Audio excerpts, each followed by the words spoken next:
তোমার মতো প্যাশন আমার নেই।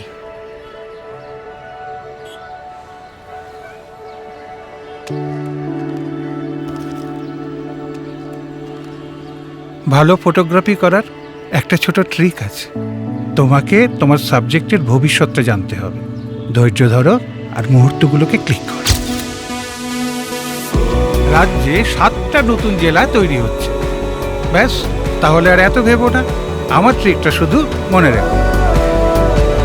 আমাদের রাজ্যের ভবিষ্যৎ বাংলা হয়ে উঠবে পূর্বের বাণিজ্য দিশারি। আমাদের বাংলা নতুন উচ্চতায় পৌঁছবে। দিদি নিজে প্রতিজ্ঞা করেছেন এই সব স্বপ্ন পূরণ করার। আর দিদি কথা দিয়ে কথা রাখেন। দিদির 10 প্রতিজ্ঞায় উন্নয়ন হবে আবার বাংলায়।